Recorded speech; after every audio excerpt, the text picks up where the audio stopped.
As always, it's Wake Up Money time, and last week this time we told you about the different ways you can be in a financially abusive relationship. But this morning, Lance Roberts from STA Wealth is here to tell us ways that we can stop dealing with that financial abuse right away and today. But just in case folks missed last week's segment, we'll forgive you at home.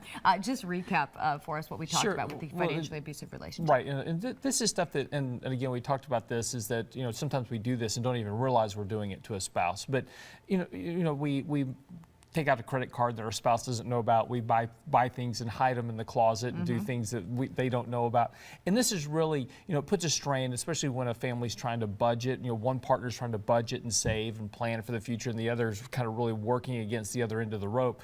It makes it very tough on the relationship, and it makes it very tough on that individual trying to do the right thing financially. Okay, so first things first, you have to recognize that that's happening. Right. So how can we put a stop to it beginning today? Well, there's a few things to do. First is that if you are a stay-at-home spouse, and this is the most common person that kind of gets abused this way, because the working spouse, they go, well, I'm the one that earns all the money. You don't do anything. You're just home all day.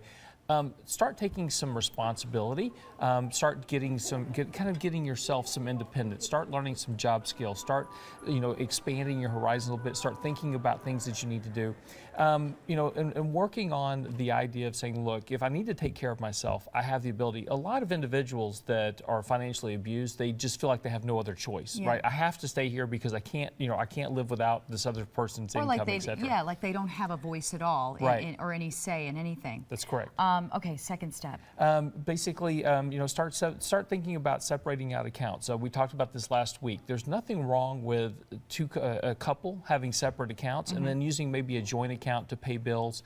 So especially if you're a co-working spouse, so both spouses work, think about maybe maintaining a separate account, saying, look, this is where my paycheck goes, that's where your paycheck goes, and we both contribute equally to this account.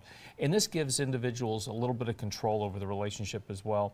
We never, I never recommend divorce. I was just going to say, we're in the business to keep folks together. We hope to see that, but sometimes there's just really not another option. Well, there isn't. And look, there's a long-lasting damage that can occur from financial abuse, bad credit ratings, an inability to, which now affects your ability to get a job. It can affect you in a lot of other ways.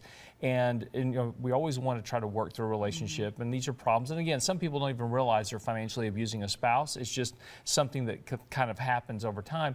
So, but sometimes there's just no alternative. And in that case, then the after effects of the divorce and getting yourself independent again is a process that's going to take time to work through.